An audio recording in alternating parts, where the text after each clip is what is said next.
자리에서 일어나셔서 우리에게 주실 하나님 말씀을 함께 읽겠습니다.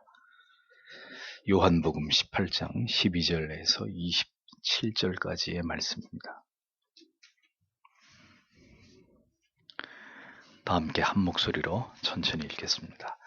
이에 군대와 천부장과 유대인의 하속들이 예수를 잡아 결박하여 먼저 안나스에게로 끌고 가니 안나스는 그 해의 대제사장인 가야바의 장이니라. 가야바는 유대인들에게 한 사람이 백성을 위하여 죽는 것이 유익하다 권고하던 자로라. 시몬 베드로와 또 다른 제자 하나가 예수를 따르니 이 제자는 대제사장과 아는 사람이라. 예수와 함께 대제사장의 집들에 들어가고 베드로는 문 밖에 섰는지라.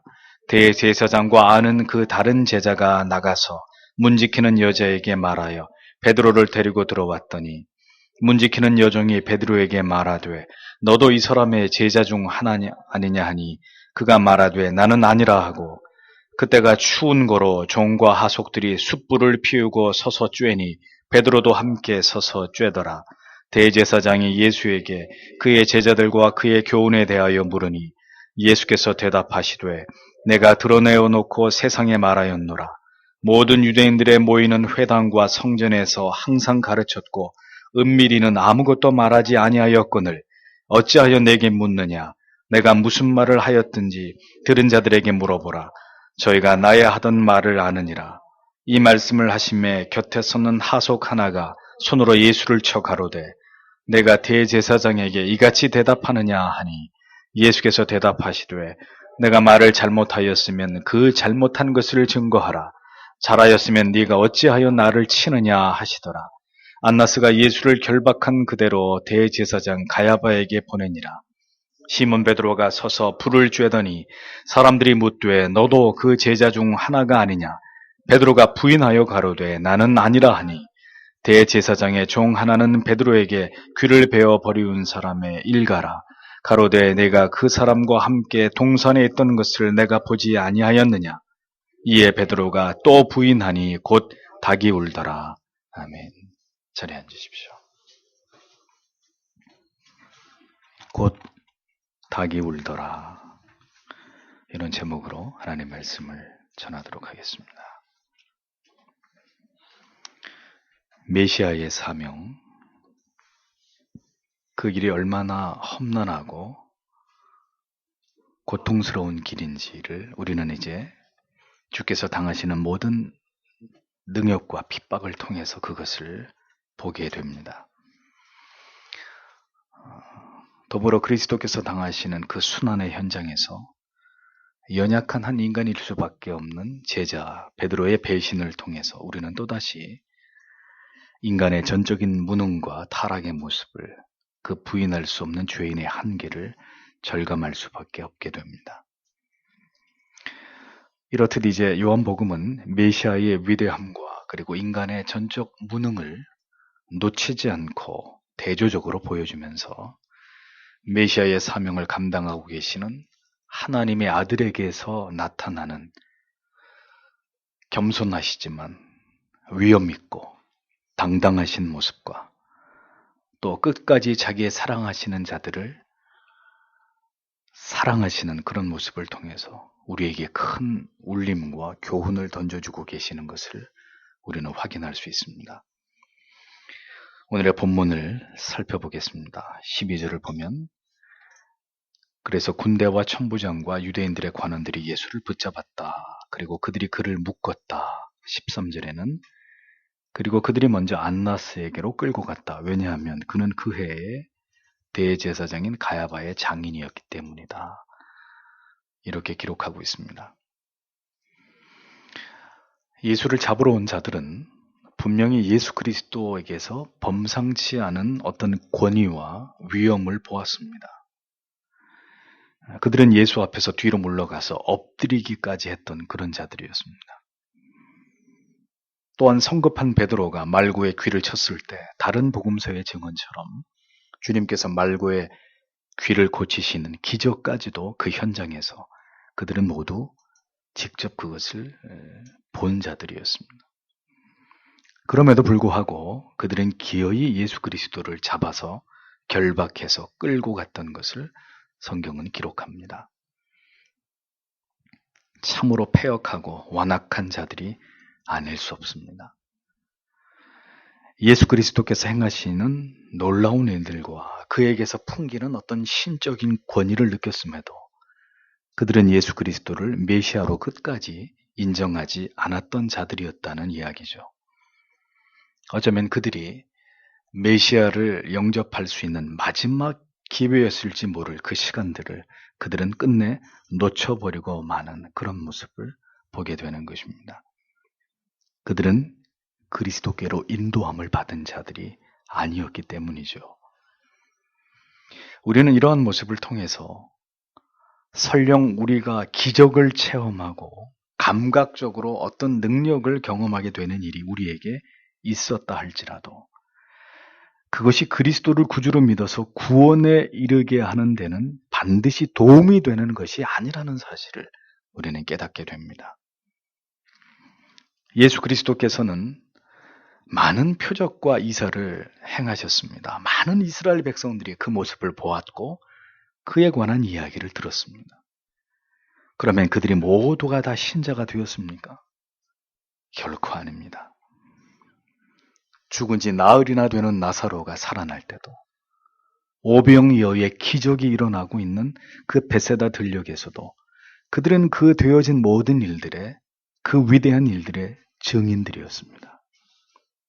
그러나 그들이 어느 한순간 예수를 십자가에 못 박아 죽이라고 소리치는 폭도들로 그렇게 변해갔던 것을 성경은 우리에게 분명하게 이야기하고 있습니다. 기적도 표적도 모두 자기들에게 이익이 될 때만 기뻐하고 그것을 수용할 뿐인 것이죠. 자신들의 이익에 반할 때는 얼마든지 그 모든 것조차도 깨끗이 부정하고 잊어버릴 수 있는 그 사람들이 바로 타락한 죄인들이라는 겁니다.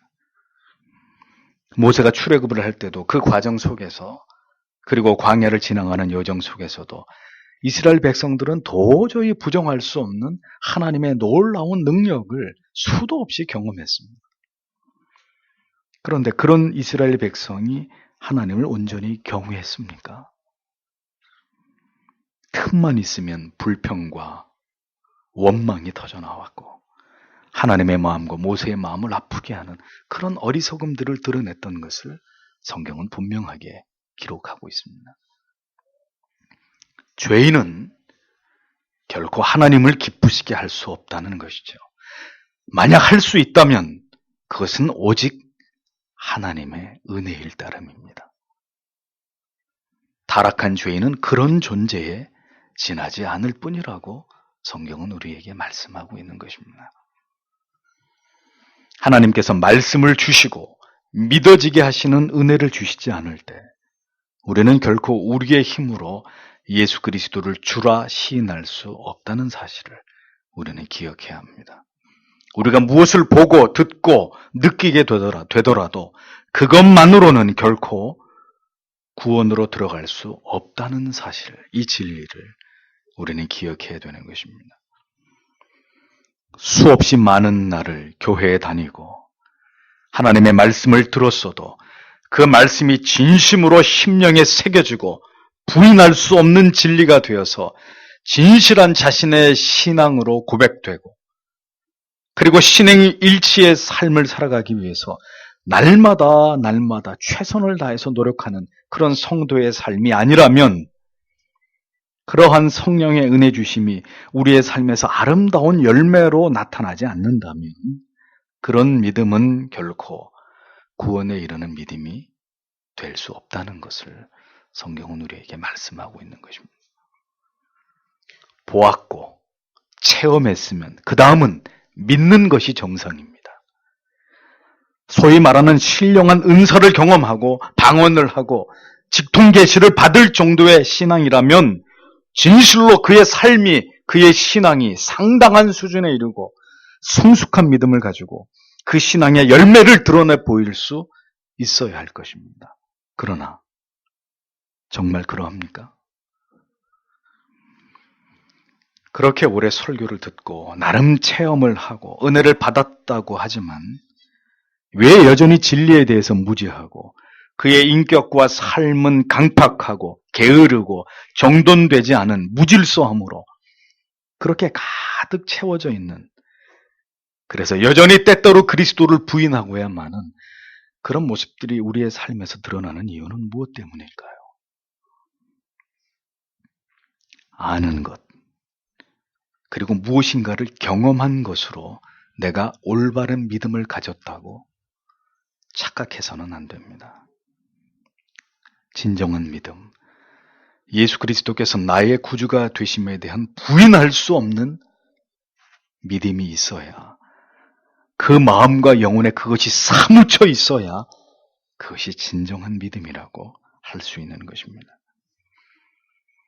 메시아로서의 부정할 수 없는 분명한 증거들을 예수에게서 보고 확인해서도 멈출 수 없는 악을 기어이 실행한 자들, 결코 변화되지 않는 그들이 바로 하나님을 알지 못하는 유기된 자들이라는 것입니다.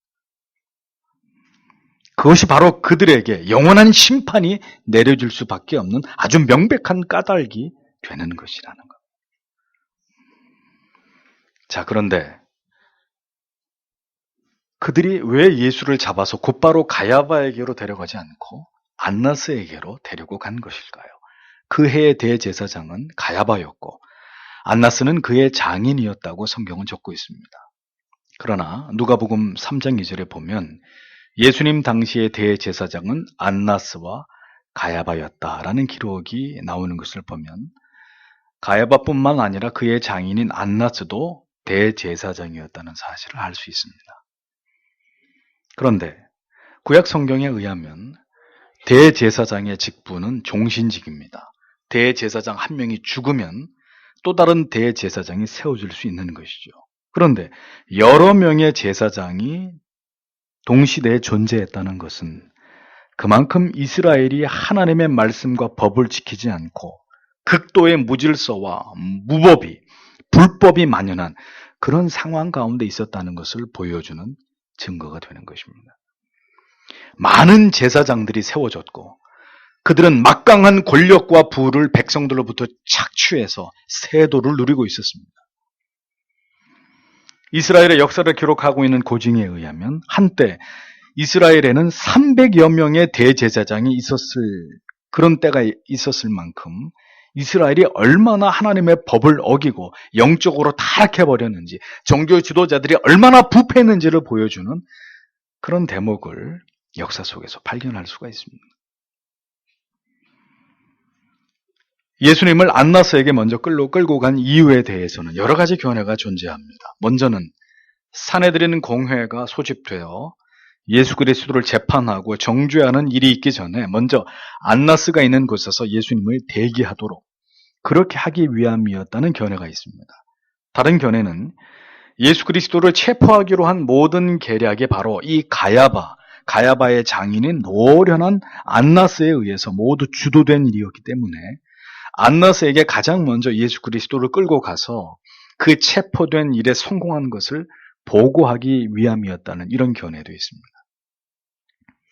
또 유다에게 예수를 잡아오라고 요구한 것이 대제사장 안나스였기 때문에 예수를 잡은 것을 확인하고 유다가 돈을 받기 위해서라는 이런 견해도 존재합니다. 어떤 주장이 맞는 것인지는 알 수 없지만 가장 유력한 견해는 안나스뿐만이 아니라 많은 유대인들이 모여 있었던 그곳으로 가장 먼저 예수 그리스도를 결박해서 끌고 가므로 보다 많은 예수 그리스도를 미워하고 혐오하는 사람들 앞에서 결국은 그가 이렇게 붙잡히게 됐다는 사실을 많은 사람들에게 알리기 위함이었을 것이다 라는 주장이 가장 설득력이 있습니다. 14절은 가야바에 대한 설명이 추가가 되어 있는데 가야바가 누구냐? 가야바는 유대인들에게 충고한 자였다. 백성을 위하여 한 사람이 죽는 것이 유익하다 하고 이렇게 14절에 기록되어 있습니다. 가야바는 요한복음 11장에서 나사로가 다시 살아난 이후에 한 사람이 백성을 위하여 죽는 것이 유익하다 이렇게 말했던 자였습니다. 그는 예수 그리스도를 가리켜 한 말이 아니었지만 결국 그의 말은 예언이 되었고 그 예언은 마침내 예수 그리스도를 통해서 이루어지게 되었다는 사실을 성경은 놓치지 않고 기록하고 있습니다.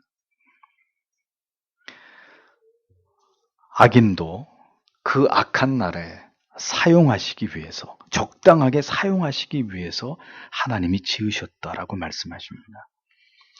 악인이 내뱉은 그 한마디 말도 결국 하나님의 뜻이 이루어지기 위해서 사용되게 하시는 그분이 바로 하나님이십니다. 때로 악인의 악한 말이든 악인이 하는 경우에 합당한 말이든 그 모든 말들이 우리에게 필요한 하나님의 섭리 가운데 사용되어지는 그런 말들이 될 수 있다는 사실을 여러분은 기억하셔야 합니다. 성도는 좋은 말, 아름다운 말만 듣는 사람들이 아닙니다. 때로는 해고를 당하는 말을 듣기도 하고 표독한 말을 듣기도 하는, 나를 비난하는 그런 치욕적인 말을 들을 때도 있는 사람들이 신자들입니다. 악인의 말들이 우리를 연단하고 단련하고 오직 하나님만을 의지하고 하나님의 뜻을 바라보게 만드는 동기가 되기도 한다는 것을 여러분은 기억하셔야 됩니다. 그래서 그런 말을 들을 때 상처받았어. 그것이 아니라 왜 하나님이 저 사람을 통해 이런 말을 내게 듣게 하시는 것일까? 좋은 말이든 악한 말이든 모두 우리에게 필요한 하나님의 섭리 속에서 우리가 듣게 되는, 들어야 되는 그런 말들일 수 있다는 것이죠. 15절에 보면 그런데 시몬 베드로와 다른 제자가 예수를 뒤따르고 있었다. 그리고 그 제자는 대제사장에게 알려져 있었다. 그리고 그는 예수와 함께 대제사장의 안뜰로 들어갔다. 16절에 그러나 베드로는 문 밖에 서 있었다. 그래서 대제사장에게 알려진 다른 제자가 나갔다. 그리고 그가 문지기 여자에게 말하였다. 그리고 그가 베드로를 데리고 들어갔다. 이렇게 기록되어 있습니다. 예수께서 끌려가시는 그 길에 그 뒤를 따르는 자들이 있었습니다. 그것은 베드로와 또 다른 제자였습니다. 본절에 나오는 이 또 다른 제자에 관해서도 여러 견해가 있습니다. 첫째는 이 또 다른 제자는 바로 이 요한복음의 저자인 요한이라는 견해입니다. 그 근거는 실제로 이 요한복음 안에 요한 자신에 대해서 불분명하게, 일부러 겸손하게 자기라고 표현하지 않은, 그러나 자기 자신을 의미하는 요한의 표현이 요한복음 20장에서 분명히 등장하기 때문입니다. 그런 근거로 여기서 언급하고 있는 또 다른 제자가 요한일 것이다. 이렇게 주장하는 신학자들이 있습니다. 그러나 칼빈은 이 또 다른 저자가 요한일 것이라는 주장을 단호하게 거부합니다. 그 이유는 베드로와 더불어서 갈릴리에서 고기를 잡는 어부가 당대 최고의 권력을 가지고 거만한 어떤 정치적인 이런 고위 종교 지도자인 대제사장과 상당한 친분을 갖기란 불가능했기 때문이라는 것입니다. 누구인지 알 수는 없는데 예수님의 12제자 중에 누구라고 보기보다는 그저 예수를 측근해서 보필했던 또 다른 제자들 중에 상당히 고위급 위치를 가진 아리마대 요셉처럼, 니고데모처럼 그런 어떤 자가 아니었을까 이렇게 추측하고 있는 것을 칼빈의 견해 속에서 확인하게 됩니다. 그가 요한이든 요한이 아니든 그 문제보다는 대제사장과 친분이 있을 만큼 힘 있는 제자 가운데 한 사람이 예수와 함께 제사장의 집들 안으로 들어가게 되었다는 점입니다. 그런데 베드로는 그 미천한 신분으로 안나스의 집 안으로 들어갈 수 없었기 때문에 그는 문 밖에 있었다고 성경은 적고 있습니다. 베드로가 들어갈 수 있도록 허락된 곳이 아니었기 때문에 예수님은 안나스의 뜰 안에, 그리고 베드로는 그 문 밖에 서 있었다는 것입니다. 그러나 다음 순간 그 또 다른 제자, 제사장과 상당한 친분에 있는 그 또 다른 제자가 문을 지키는 여종을 시켜서 베드로를 문 안으로 들어오게 한 것을 볼 수 있습니다. 아마도 베드로가 예수의 제자임을 그 다른 제자도 알고 있었기 때문이겠죠. 베드로는 왜 문 밖에서 서성이고 있었던 것일까요? 그는 스승의 모습이 궁금했던 것입니다. 예수께서 어떤 일을 당하실지 걱정되고 염려가 되었을 것입니다. 그러나 베드로는 붙잡히신 예수 그리스도께로 더 이상 다가갈 수 없는 지금 그런 처지에 놓여 있었던 것입니다. 예수는 문 안에, 베드로는 문 밖에 있을 수밖에 없는 그런 상황이었다는 것이죠. 베드로는 거기에 머물러 있었어야 합니다. 때로는 불필요한 호기심과 그리고 자신의 주제를 올바로 파악하지 못한 어리석음이 결국 화를 부르기 마련입니다. 베드로는 예수 그리스도에 대한 인간적인 염려와 호기심을 접고 주께서 제자들의 안위를 확보해 주셨을 때 떠났어야 했습니다. 주께서 제자들에게 급박한 상황이 올 때 너희는 절대로 나를 떠나서는 안 된다. 나를 보호해야 된다. 주님은 성경 어디에도 제자들에게 그렇게 말씀하신 적이 없었습니다. 대신 자신을 잡으러 온 하속들과 병사들에게 너희가 나를 잡으러 온 것이니 저들은 보내주어라 라고 말씀하시면서 오히려 제자들의 떠남을 허락하셨습니다. 주께서는 지금의 제자들이 자신이 감당해야 될 이 순환을 함께 하기에는 너무나 그 믿음이 나약한 자들이었고, 그리고 메시아의 모든 순환은 예수 그리스도 오직 자신 혼자만이 감당하셔야 될 사명이라는 것을 그분은 잘 알고 계셨습니다. 결코 베드로가 나설 자리가 아니었다는 이야기입니다. 많은 설교에서 베드로와 제자들이 보여준 예수를 버리고 도망친 모습은 비난의 대상이 되었습니다. 그러나 성경을 잘 보면 결코 그들이 나서는 것은 주의 뜻이 아니었다는 사실을 알 수 있습니다. 메시아의 사명은 누구와 함께 나눠서 감당할 수 있는 그런 일이 아니라 철저하게 예수께서 홀로 감당하실 그런 사역이었던 것이죠. 그것이 하나님의 뜻이고 예수 그리스도의 뜻이었기 때문입니다. 베드로가 조용히 주의 뒤를 쫓았던 이유가 기회를 엿보아서 예수 그리스도를 탈출시킬 위함이었을까요? 결코 아닙니다. 그는 지금 자기의 능력으로 도무지 감당할 수 없는 상황 가운데로 자기도 모르게 빨려 들어가고 있었던 그런 상황이었습니다. 주께서는 분명히 베드로에게 시험에 들지 않게 깨어 기도하라고 경고하신 바 있습니다. 베드로가 문 안으로 들어가지 않았다면 어떻게 됐을까요? 예수를 부인하는 일도 없었을 것입니다. 그러나 그는 깨어 있어 상황을 분별하지 못했고 아무런 생각 없이 그저 예수의 뒤를 쫓아가고 있었다는 것입니다. 때로는 감당할 수 없는 상황으로 자신을 자꾸 몰아가는 것이 결코 지혜로운 일이 아닐 수 있다는 사실을 여러분들은 기억하셔야 합니다.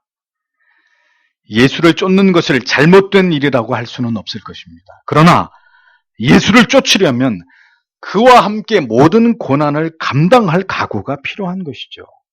감당할 수 있는 믿음이 있어야 하는 것입니다. 믿음이 준비되지 않고는 의욕만으로는 결코 예수를 쫓을 수 없는 것이죠. 주님께서는 자신을 따르고자 하는 무리들을 향해서 망대의 비유 그리고 전쟁의 비유를 통해서 주를 쫓는 일에는 반드시 각오와 준비가 필요한 진지한 결단이 요구된다는 점을 말씀하셨습니다. 그렇지 않으면 결국 중도에서 도태되고 사도 바울의 제자 데마처럼 사명을 포기하고 세상을 향해 떠나가게 되는 배도자가 될 수 있다는 사실을 경고하신 것입니다. 믿음이 없을 때 쉬운 길을 선택하게 되는 것입니다. 자기 생각대로, 자기의 뜻대로 결정하게 되는 것입니다. 자신이 감당할 수 없는 상황으로 성큼성큼 자기도 모르게 걸어 들어가게 되는 것입니다. 베드로는 자신이 도무지 감당할 수 없는 상황 가운데로 빠져들고 있다는 것을 알지 못한 채로 또 다른 제자가 보낸 문 지키는 여종의 인도를 받아서 제사장의 집들 안으로 성큼 발을 들여놓게 됩니다. 그 문 안으로 발을 들여놓게 된 일은 결과적으로 보았을 때 베드로에게 결코 좋은 일이 아니었다는 것은 곧 이어지는 상황이 바로 그것을 증명하고 있습니다. 누군가에게는 예수 그리스도의 복음이 거치는 돌이 되기도 합니다. 애석한 일이지만 어떤 신자에게는 이 분명한 복음이, 이 개혁신학과 이 첨예한 교리의 깨달음이, 하나님을 알아가는 이런 지식들이 오히려 그에게 독이 되는 자들이 있습니다. 그 지식을 쫓느라 예수 그리스도를 믿는 믿음이, 그 본질적인 믿음이 오히려 약화되어 버리는 심각한 부작용들이 나타날 수 있기 때문입니다. 개혁교회를 다니시는 성도 여러분들에게 부탁드립니다. 여러분이 지식을 추구하시기 위해 이 교회를 오셨다면 그것은 절대로 올바른 선택이 아닐 것입니다. 여러분이 듣게 될 복음과 교리와 올바른 신학은 반드시 여러분들을 괴롭힐 것입니다. 여러분의 죄를 해부할 것이고, 여러분이 얼마나 하나님 앞에서 무지한 삶을 살아왔는지를 지적하면서 여러분의 본래의 모습을 발가벗길 것입니다. 그리고 복음은 여러분들의 양심에 직격탄을 날릴 것입니다. 당신은 진정한 거듭난 하나님의 자녀가 맞습니까? 당신은 진정한 예수 그리스도의 제자가 맞냐고 묻고 또 물을 것입니다. 당신은 진정으로 회심을 경험한 성도가 맞냐고 계속해서 따져 물을 것입니다. 베드로는 자신이 의도한 바가 아니었지만 결국 그 자신의 믿음이 발가벗겨지는 그런 자리에까지 나아가게 됐습니다. 이제 예수의 수제자였던 그였지만 모두가 다 도망치더라도 나는 끝까지 주를 버리지 않겠노라고 호언장담했던 그였지만 이제 그의 본 모습에 그 추악하고 무지하고 연약한 그 속살이 그의 비굴한 본성의 정체가 폭로되는 그런 시점까지 그는 이르게 되고야 말게 되는 그런 처지가 되어버렸다는 것을 성경은 우리에게 보여줍니다. 성도 여러분, 여러분의 실체가 드러나는 것에 대해서 여러분은 각오가 되어 있습니까?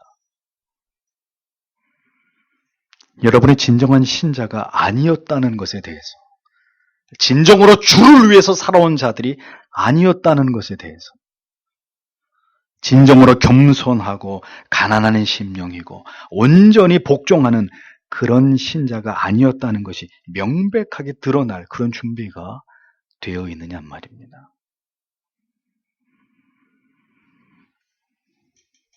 오랜 세월 교회 안에만 머물러 있었을 뿐이고 직분으로 자신을 과시하고 싶을 따름이었던, 그러나 너무도 무지하고 어리석은 죄인일 뿐인 자신이 그렇게 적나라하게 드러나게 될, 여러분들은 그 모든 일에 대한 마음의 준비가 되어 있느냐고 성경은 여러분에게 묻고 있는 것입니다. 베드로는 이제 자신의 실체를 드러내게 되었습니다. 자기가 폭로되는 시점에 이르게 되었습니다. 그는 중대한 시험 앞에 섰고 이제 그가 어떻게 이 시험을 감당하는지를 우리는 지켜보게 될 것입니다. 17절, 18절에 그래서 그 문지기 여종이 베드로에게 말한다. 너도 이 사람의 제자들 중에 있지 않느냐? 그 사람이 말한다. 나는 아니다. 그런데 종들과 관원들이 숯불을 만들어 놓고 서 있었다. 왜냐하면 추위가 있었기 때문이다. 그리고 그들이 자신들을 따뜻하게 하고 있었다. 그리고 베드로도 그들과 함께 서서 그리고 자신을 따뜻하게 하면서 있었다. 이렇게 성경은 직역을 합니다. 문지기 여종이 베드로를 문 안으로 들이다가 말고 그를 알아보게 됐습니다. 그리고 베드로에게 대뜸 그 상황에서 이렇게 묻습니다. 너도 잡혀 들어온 저 예수의 제자가 아니냐? 흠칫 놀란 베드로가 주저하지 않고 그 여종의 질문을 받아서 나는 아니다 라고 딱 잘라서 예수를 부인해버립니다. 전혀 망설이거나 주저하지 않고 나는 지금 내가 하는 말이 무슨 말인지 도무지 모르겠다라고 대답했다고 마태는 마태복음에서 이 베드로의 말을 아주 사실적으로 묘사해냅니다. 그리고 베드로는 뭘 했습니까? 종들과 관원들이 기온이 떨어진 저녁 시간이라 몸을 녹이기 위해서 피워놓은 숯불을 쬐고 있었습니다. 그는 예수 그리스도의 수제자였고 다 그리스도를 버릴지라도 자기는 그리스도를 버리지 않을 것이라고 외쳤던 그런 자였습니다. 잠시 전에 말고의 귀를 잘라버리고 손에 피를 묻혔던 그런 자였습니다. 그런 그가 지금은 전혀 예수가 누구인지 알지 못하고 자신은 그와 아무 상관이 없는 자라고 밝히고 있습니다. 첫 번째로 너도 예수의 제자가 아니냐 이런 질문을 받았을 때 만약 베드로가 정말 지혜로운 자였고 진실로 양심의 가책을 느낀 자였다면 그가 어떻게 해야 했습니까? 그는 속히 그 자리를 떠났어야 했습니다. 한 번만의 부인으로도 자기를 깊이 자책하면서 깨어 기도하라고 하셨던 그 주님의 말씀을 기억하면서 골방에 가서 통곡을 했어야 했습니다. 그리고 자신의 스승을 위해서 기도해야만 했습니다. 그가 예수를 3년이나 따라다녔던 제자라면 말입니다. 그러나 그는 1차로 주를 부인하고도 지금 주님의 고통을 먼발치에서 지켜보면서 지금 자기의 육신의 추위를 위해서 불을 쬐고 있었단 말입니다. 이것이 바로 전적으로 무능하고 부패한 인간의 모습이라는 거예요. 그 실존인 것입니다. 그 모습이 바로 오늘 우리 자신의 모습이라는 것입니다. 언제든 기꺼이 예수를 부인할 수 있는 나의 행복을 위해서, 나의 즐거움과 육신의 안위를 위해서, 보다 많은 수입을 위해서, 보다 원활한 인간관계, 보다 나은 사회생활을 위해서 언제나 예수를 부인하고야만은 사악하고 어리석은 그것이 우리 자신의 모습이라는 것입니다. 언제나 우리의 육신의 안위가 먼저이고 나의 피곤함, 분주함, 우리의 이득이 먼저인 우리가 바로 시시때때로 그리스도를 부인하면서 살아가고 있는, 그러면서도 전혀 부끄러워할 줄 모르는, 뻔뻔하게 불을 쬐고 있는 그런 베드로란 말입니다. 누가 아니라고 부인하겠습니까? 스승이 끌려간 마당에 아무 생각 없이 그를 쫓아갔던 제자 베드로. 그는 지금 잠시 전까지 스승으로 여겼던 그분을 자기는 전혀 모른다고, 그가 누군지 모른다고 발뺌하고 있었습니다. 우리도 충분히 그럴 수 있는 사람들입니다. 말씀드리다니 아침에 붙들려 들어가면 점심 먹기 전에 나는 예수 모르는 사람이요 하고 나와버릴 사람들이 우리라. 조금만 내게 불이익이 되고 불편함이 있으면 언제든 신앙의 모든 경건한 의무와 책임들을 돌려세우는, 우리는 그렇게 연약하고 이기적인 그런 존재라는 것을 부인할 수 없는 것입니다. 우리의 이 게으름과 이기심과 자기애를 어떻게 해야 한단 말입니까? 우리는 우리의 노력으로 이 추악한 우리 자신의 모습을 절대로 지워버릴 수 없을 것입니다. 그러하기에 구원은 이 무능하고 부패한 인간의 노력에 의한 것이 아니라 진정코 감사의 이유와 제목이 될 수밖에 없는 하나님의 전적인 은혜라는 것을 우리는 다시 한번 깨닫게 되는 것이죠. 깨어있지 않으면 이렇게 무너지고야 마는 것이 타락한 인생입니다. 언제나 주의 은혜를 갈구하면서 하나님 앞에 거룩한 긴장을 가지고 살아가지 않으면 한없이 나태해지고 세상의 일과 육신의 일의 그 즐거움들이 언제나 우리에게 우선이 되어버리는, 우리는 그런 부패한 존재들에 지나지 않다는 것을 잊지 말아야 합니다. 제자라면 적어도 이 상황에서 어떻게 행동해야 되는지는 아는 자여야 했습니다. 그러나 우리는 베드로를 욕할 수 없습니다. 우리도 신자라면, 진정한 성도라면 결코 그렇게 행동하지 말았어야 되는 그러한 무수히 많은 죄들을 범하면서 우리도 그렇게 살아가고 있는 자들이기 때문입니다. 그래서 나 같은 죄인을 하나님의 자녀 삼아주신 주의 은혜와 그 사랑이 힘이 크고도 놀라운 것이라고 말하지 않을 수 없는 것입니다. 장면이 바뀝니다.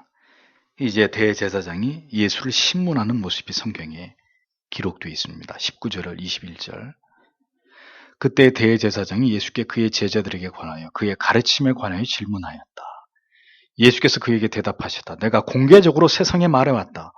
내가 항상 모든 유대인들이 모이는 회당과 성전에서 가르쳤다. 그리고 내가 은밀하게는 아무것도 말하지 않았다. 내가 왜 나에게 묻느냐? 너는 들어왔던 자들에게 내가 그들에게 무엇을 말하였는지를 물어라. 보라, 이 사람들이 내가 말한 것들을 알아왔다. 이렇게 성경이 적고 있습니다.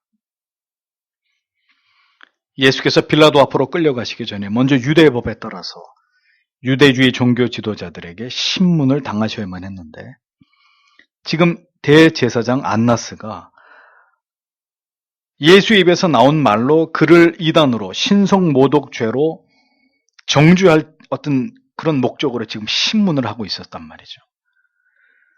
그러면서 무슨 말을 했고 그의 제자에 대해서 물었는데 주님은 여기에 대해서 순순히 대답을 거부하고 계십니다. 주의 말씀은 나는 결코 비밀리에 말하지 않았다. 비밀리에 말하지 말아야 할 말을 한 것이 아니라 나는 모든 사람들이 들을 수 있게 공개된 곳에서 마땅히 전해야 될 복음을 전했을 뿐이다. 이렇게 말씀하시면서 나에게 내가 무엇을 전하였는지를 묻지 말고 나한테서 내가 어떤 말을 한지를 들은 자들이 많이 있으니까 그들에게 내가 평상시에 무슨 말을 하더냐 그것을 물어보면 될 일이다. 이렇게 담대하게 말씀하신 것을 보게 됩니다. 우리는 주님의 이러한 모습에서 비록 아버지의 뜻에 순종하심으로 십자가를 지시고 죽음을 맞이하시게 될 하나님의 어린 양이시지만 주님은 자신의 메시아로서의 모든 사역에 대해서 주께서 증거하신 모든 복음과 그 권위에 대해서는 절대로 이것을 실추하지 않기 위해서 끝까지 당당하게 그들을 상대하시는, 그렇게 대꾸하시는 주님의 모습을 우리는 보게 되는 것입니다. 이것이 메시아의 위엄이라는 거죠. 신자가 이 세상에서 수모를 당하고 또 멸시를 받을 수 있습니다. 그럴 때 우리는 묵묵히 인내하면서 그 모든 모욕과 수치를 참고 인내해야 되는 순간이 우리에게도 찾아올 수 있습니다. 우리는 그러한 때 주님처럼 인내하고 모든 불이익을 감수해야겠지만 우리가 잊지 말아야 될 것이 있습니다. 그것은 복음의 권위까지 이르서는 안 된다는 거예요. 우리의 믿음, 신앙의 고백만큼은 절대로 양보하거나 비굴하게 부인해서는 안 된다는 것입니다. 우리를 무시하는 것은 참을 수 있고 참아야 되지만 복음의 권위를 훼손하고 진리의 가치를 무너뜨리는 일에 대해서만큼은 성도는 참지 않고 당당하게 말하고 고백할 수 있는 자들이 되어야 한다는 거죠. 잡히신 주님은 비록 몸은 이제 자유로울 수 없는 상황이었지만 주님의 영혼만큼은 메시아의 권위와 위엄으로 충만하셔서 자신이 이 세상에서 행하신 가장 의로우신 그 모든 영광스러운 메시아의 사역에 대해서 밝히실 때 그분은 조금도 위축됨이 없이 당당하게 그것을 말씀하고 계신 것을 우리는 보게 됩니다. 성도는 이러한 영적인 기백이 있어야 한다는 거죠. 비록 세상이 우리를 무시하고 멸시하고 우리에게서 많은 것을 빼앗아갈 수 있을지언정 우리가 잘못되었다고 말해서는 안 될 것입니다. 우리의 믿음이 잘못됐고 우리가 믿는 진리가 잘못됐고 동성애를 반대하는 것은 시대착오적이니 유일신관을 내세워서 종교다원주의를 부정하는 것은 독선적인 것이니 이런 정신 나간 말을 우리가 해서는 안 된다는 거예요. 우리의 정체성을, 우리가 지켜야 될 위대한 진리를 손상시키거나 성도의 명예와 그리스도의 몸이신 교회의 영광을 더럽히는 그런 일들을 우리가 해서는 안 된다는 것. 주님께서는 당당하게 자신이 행하신 일들, 자신이 하신 말씀의 그 정당함을 제사장 앞에서 말씀하셨습니다. 그러나 다음 순간 주님은 사악한 인간에 의해서 수모를 당하시게 되죠. 22절, 23절을 보면 그런데 그가 이것들을 말할 때 관원들 중 옆에 서 있던 한 사람이 손바닥으로 예수를 쳤다 말하기를 내가 대제사장에게 그렇게 대답하느냐. 예수께서 그에게 대답하셨다. 만일 내가 잘못 말하였다면 너는 잘못한 것에 관하여 증거하라. 그러나 만일 잘하였으면 네가 왜 나를 때리느냐? 이렇게 기록하고 있습니다. 주님의 이 같은 당당한 말씀에 대해서 대제사장의 하속 중에 하나가 무례하고 건방지다는 이유로 예수님을 쳤습니다. 헬라어의 의미 그대로 번역을 하면 얼굴에 일격을 가했다. 그런 의미가 되는 거죠. 아마도 예수님의 뺨을 친 것이 아닌가 이렇게 생각이 됩니다. 더러운 벌레만도 못한 인간이 감히 하나님의 아들을 친 최초의 사건이 여기서 발생합니다. 죄가 밝혀지지도 않은 사람을 칠 정도로 유대의 법은 이미 썩었고 부패했고 타락했고 무질서했다는 것을 보여주는 것이죠. 분명히 죄인을 신문하는 과정이 있을 것이고 하나님의 율법을 따른다고 자부하는 자들이 이렇게 어처구니 없이 시장 잡배들처럼 신문을 하고 폭행을 가하면서 종교 재판을 하고 있는 이런 모습은 그들 자신이 겉으로는 고상하게 보일지 모르겠지만 실로 천박한 그런 악한 무리들일 뿐이라는 것을 보여주는 그런 증거가 되는 것이죠. 주님은 구타를 당하신 이후에도 다시 또렷하게 말씀하십니다. 내가 잘못 말한 것이 있으면 내가 한 말에 어떤 부분이 잘못되었다고 공적으로 지적해라. 그렇지 않으면 네가 왜 나를 때리는 것이냐. 주님은 조금도 물러서시지 않고 그들의 악랄함에 대해서 대응하고 계셨습니다. 여러분 중에는 예수님의 이 같은 대응이 예수님의 가르침에 모순이 되는 것이 아니냐 이렇게 말씀하실 분이 있습니다. 왜? 왼뺨을 치면 오른뺨까지 내밀라고 주님이 그렇게 말씀하지 않았느냐 하는 이유 때문입니다.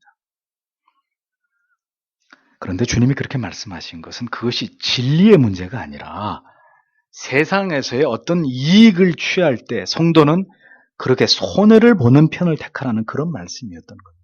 신자는 그렇게 세상 사람들처럼 한 대 때리면 가서 2대 때리는 그런 사람, 한 대 맞으면 2대 때리는 그런 사람들이 아니라 복음의 정신을 따라서 그 위대함을 드러내기 위해서 그런 불이익도 감당할 수 있는 사람이라는 걸 보여주는 그런 차원의 말씀이었던 거죠. 그러나 지금은 진리 그 자체이신 그리스도께서 부당한 공격을 당하고 계시는 그런 상황이셨습니다. 진리의 가치가 무너지고 짓밟히게 되는 그런 상황이었던 거죠. 주님은 그러하기 때문에 그냥 한 대 맞아주는 것으로 끝내지지 않고 네가 왜 나를 치는 것이냐. 정확하게 시비를 가리는 그런 모습을 보여주고 계셨던 것입니다.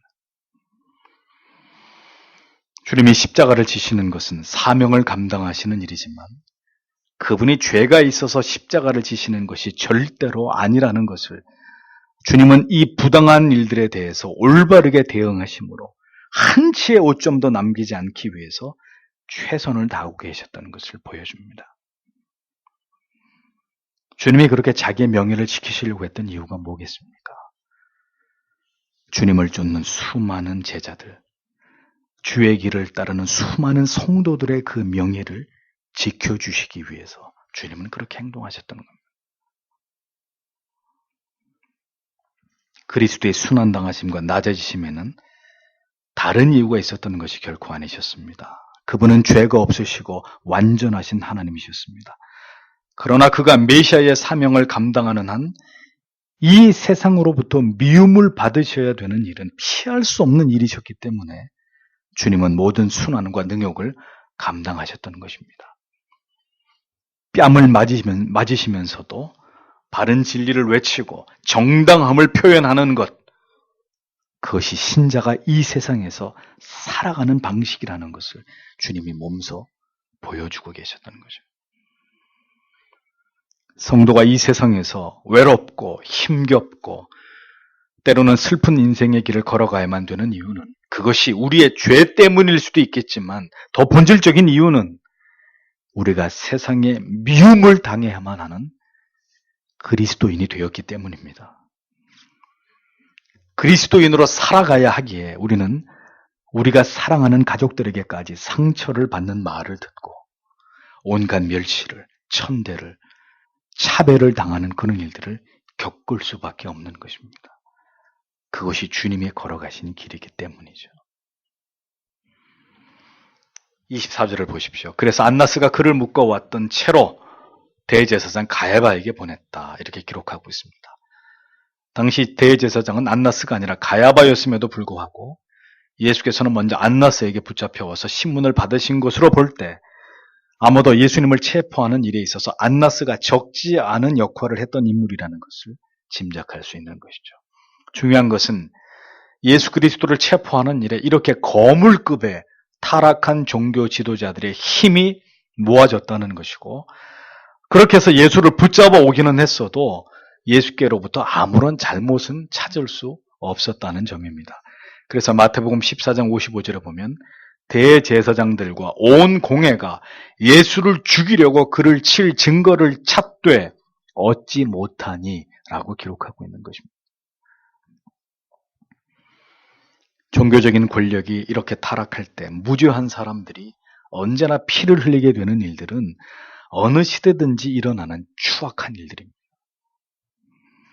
장면은 다시 안나스의 제사장의 집의 뜰에서 불을 쬐고 있는 예수를 이미 첫 번째로 부인한 베드로의 모습으로 옮겨지고 있습니다. 25절을 보면, 그런데 시몬 베드로가 서서 그리고 자신을 따뜻하게 하며 있었다. 그래서 그들이 그에게 말하였다. 너도 그의 제자들 중에 있지 않느냐? 그 사람이 부인하였다.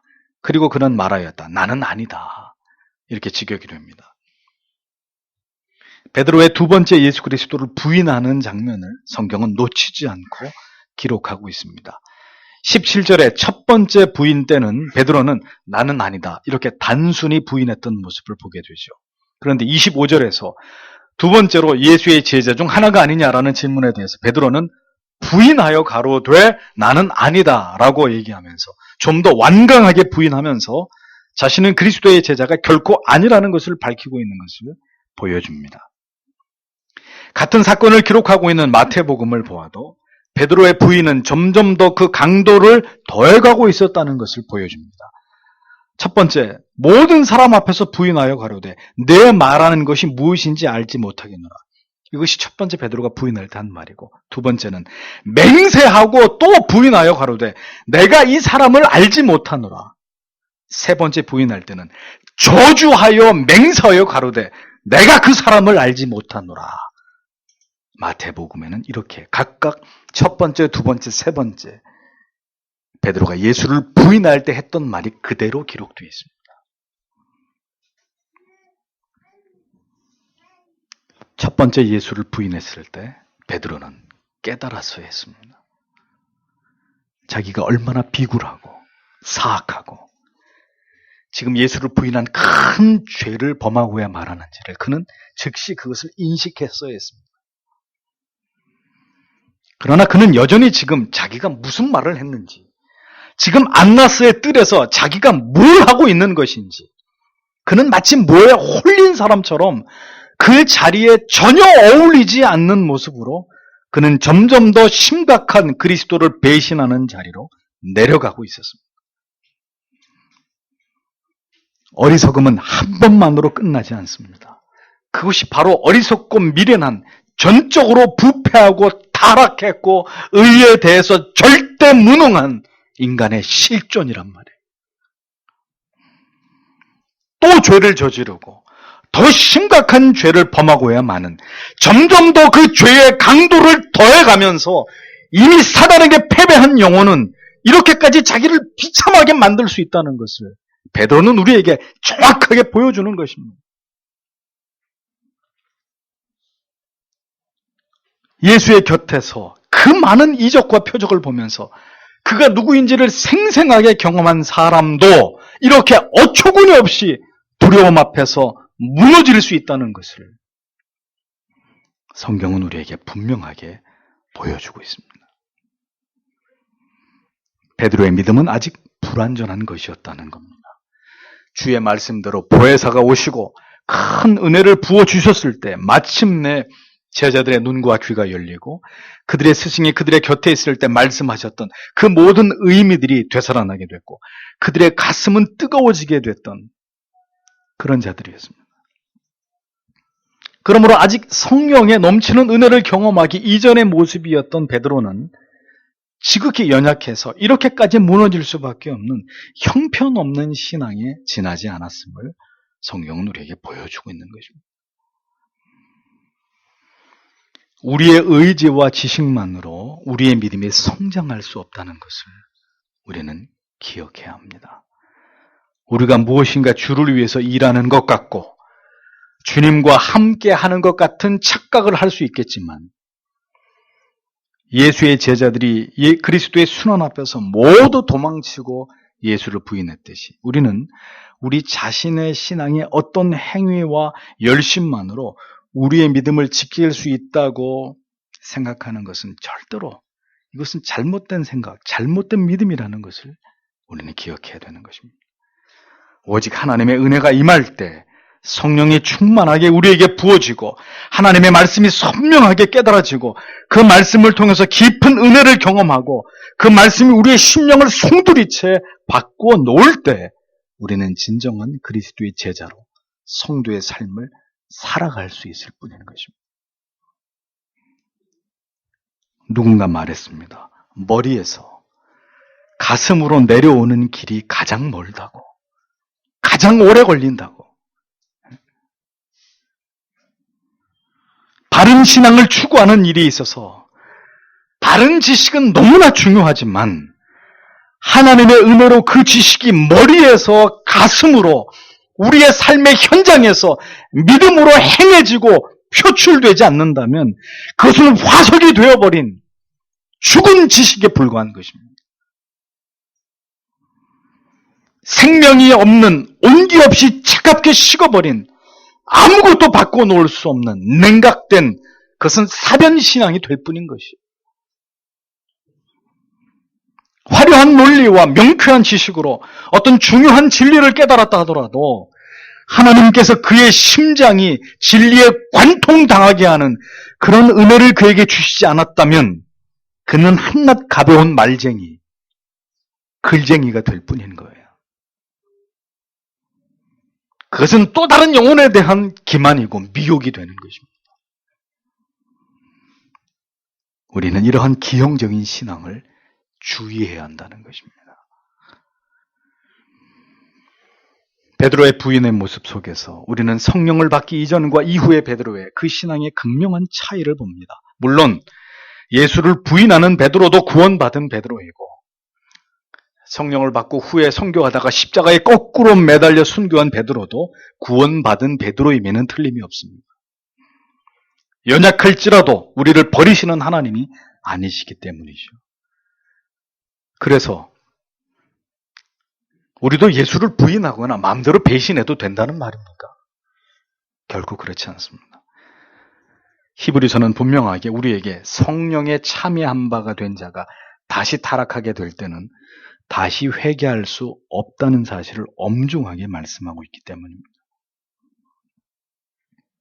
사도는 성령이 오시기 이전 과도기적인 상태에 존재했던 인물이었고 아직 성령을 받기 이전의 상황에서 이같이 예수를 부인하는 죄를 범했던 것입니다. 베드로의 배신을 모든 성도들에게 보편적으로 적용해서 그러니 우리도 얼마든지 배신할 수 있고 배신해도 구원은 받을 수 있다 이렇게 말해서는 안 된다는 겁니다. 악에게 저항하지 못하고 무너진 영혼은 급격히 이제 악의 수중에 떨어져서 더욱 그 악의 성향 자체가 우리 안에서 증강되는 것을 우리는 베드로의 타락의 과정을 통해서 확인할 수 있습니다. 사탄은 이미 시작된 타락이 급격히 가속되고 더 광범위하게 더 많은 부분에 있어서 타락이 진행되도록 우리 안에서 부채질을 합니다. 그렇게 될 수밖에 없는 상황 가운데로 우리를 이끌고 가는 거예요. 한 영혼을 완전히 무너뜨리기 위한 마귀의 집중타가 연이어 베드로에게 꽂히고 있는 그런 장면이 이어지고 있습니다. 등을 보이니까 완전히 숨통을 끊으려고 하는 이 달려드는 마귀의 전략이 그대로 베드로에게 나타나고 있었던 것입니다. 27절, 28절에 베드로가 귀를 잘랐던 자의 친척인 대제사장의 종들 중에 한 사람이 말한다. 내가 너를 동산에서 그와 함께 보지 않았느냐?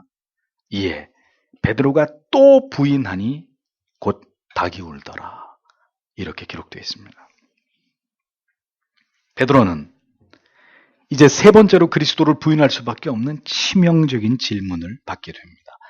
아마도 두 번째 아주 극렬하게 소리를 높여서 그리스도를 부인했던 그 말이 그 주변에 있는 사람들에게 들리고 그래서 시선을 끌게 만든 그런 요인이 되지 않았나 생각이 됩니다. 아닌 게 아니라 조금 전 동산에서 베드로가 칼을 휘둘러서 귀를 내리쳤던 그 말고의 하필 친척이 그 현장에 있었고 그리고 베드로에게 피할 수 없는 마지막 카운터 펀치를 날리는 거예요. 내가 너를 조금 전 네가 칼을 휘두르던 그 동산에서 보지 않았느냐.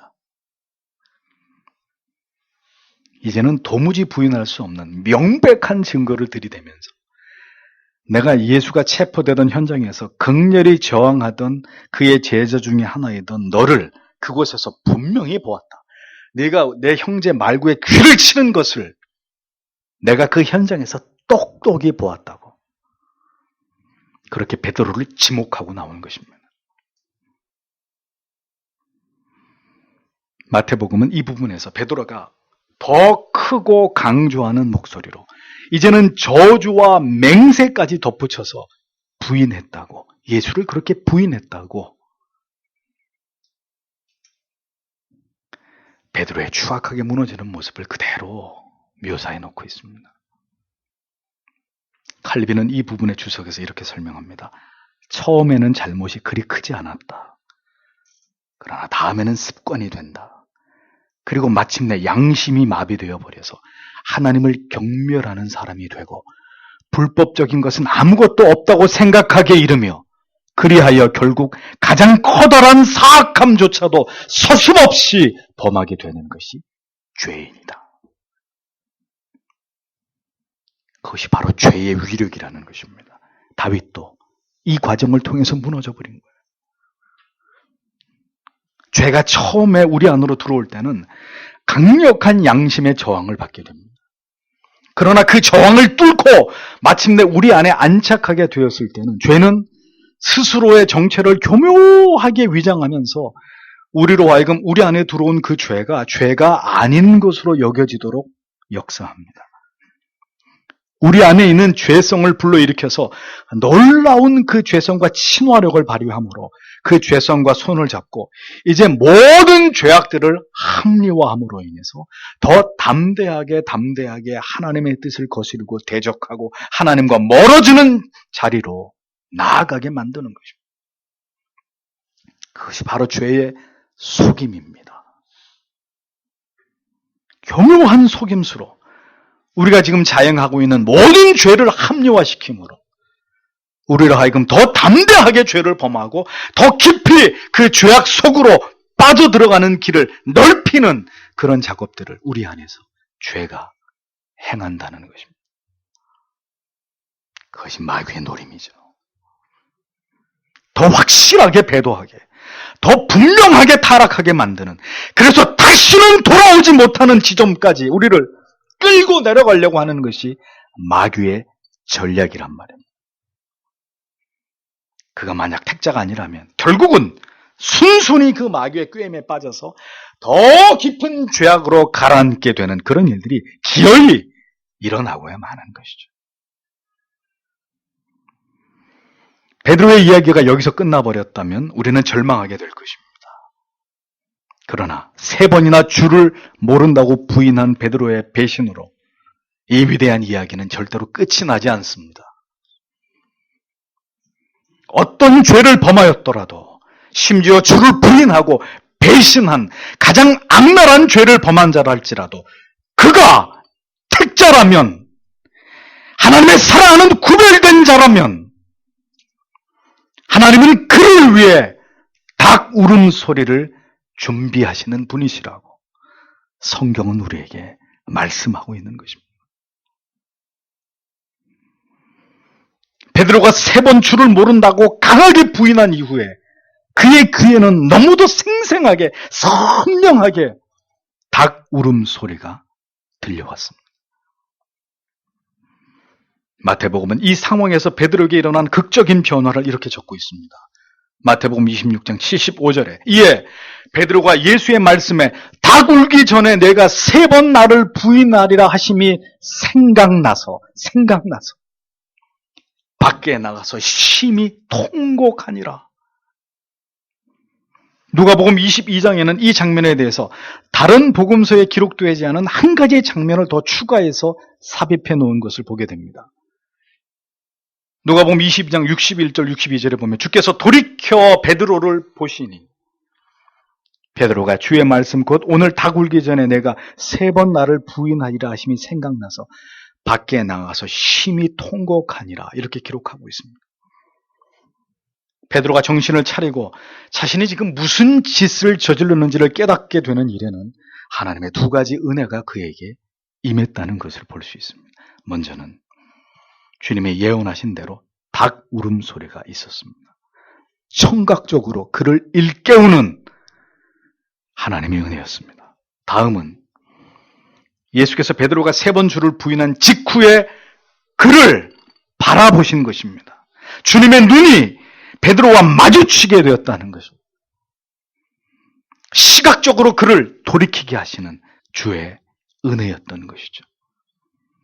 이것은 우연이 아니라 그 사랑하는 제자의 넘어짐에 대해서 통분히 여기시면서 또 한편 애끓는 그 연민의 마음으로 자기의 연약한 제자의 그 넘어짐을 긍휼히 여기시는 주님의 사랑이 마음에 담긴 그 사랑의 눈빛이었다는 것. 예수 그리스도의 애제자였던 베드로.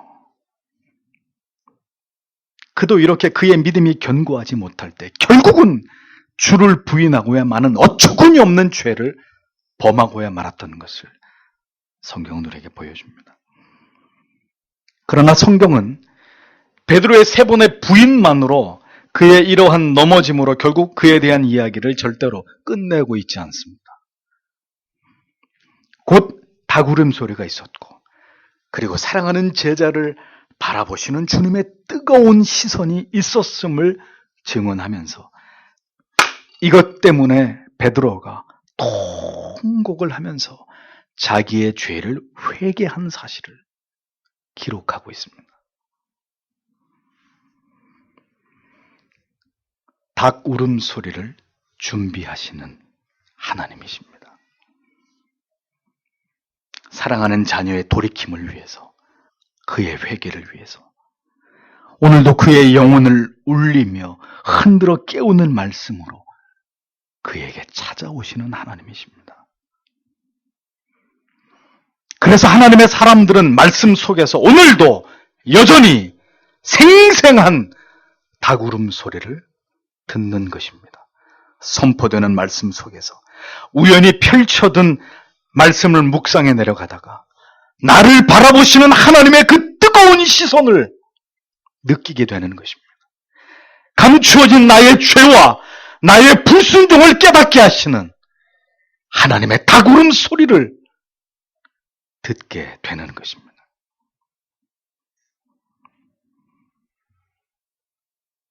베드로가 그리스도를 부인한 것이 복음서가 우리에게 말씀하려고 하는 초점일까요? 아닙니다. 인간은 다 그런 존재이기 때문에 베드로가 예수를 3번 부인했다. 그것이 이 복음서의 초점이 아닙니다. 죄인에게서 뭘 기대하겠습니까?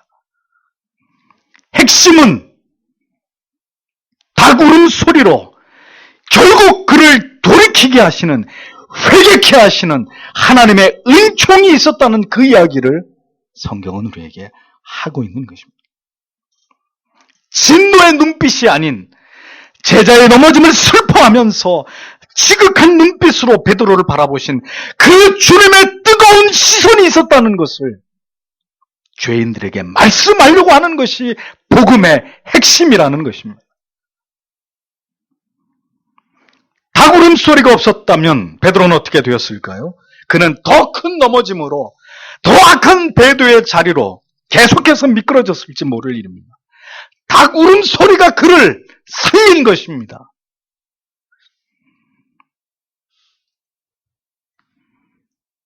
중요한 것은 영원히 닭 울음소리가 그 귀에 들리지 않을 자들이 이 세상에 있다는 것입니다. 돌이킴과 회개가 무엇인지 모르는 뜨거운 통회의 눈물이 무엇인지 절대로 경험하지 못할 자들이 이 세상에 존재하고 있다는 것입니다. 그러므로 닭울음 소리는 죄인들에게 베푸시는 하나님의 한량없는 은총입니다. 닭울음 소리에 통곡을 할 수 있는 것은 모두 거듭난 하나님의 자녀들이 누리는 참회의 특권이란 말이죠. 이것이 죄인들을 향하신 무한하신 하나님의 은혜라고 이 복음서는 우리에게 소리를 지르고 있는 것입니다.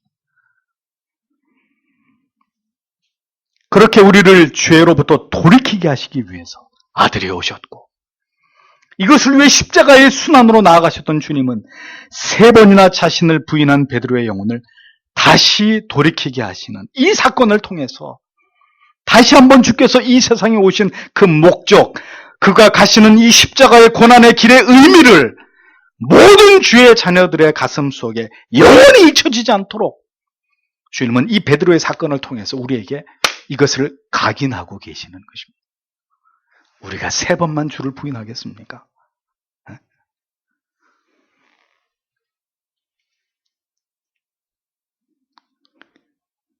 죄악으로 창굴한 이 마지막 때를 사랑하는 주의 자녀 여러분, 우리는 오늘도 이 진리를 선명하게 기억해야 할 것입니다. 언제까지나 주의 자녀들을 위해서 닭울음 소리를 준비하시는 그 하나님의 은혜가 우리와 함께 한다는 이 위대한 진리를, 이 위대한 복음을 우리가 절대로 잊어서는 안 될 것입니다. 그 은혜와 사랑이 우리를 깨워서 다시 주께로 돌아오도록 부르신다는 사실을, 그 하나님의 위대하신 견인의 은혜를 잊지 말고 그 은혜에 잇대어 살아가기에 힘쓰는 그런 하나님의 사람들이 되어야 하는 것입니다. 그 은혜가 아니면 우리는 아무것도 아니라는 것을,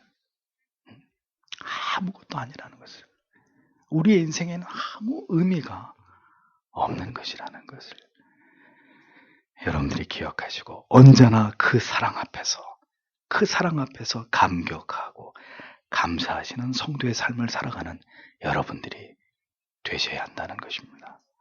기도하겠습니다.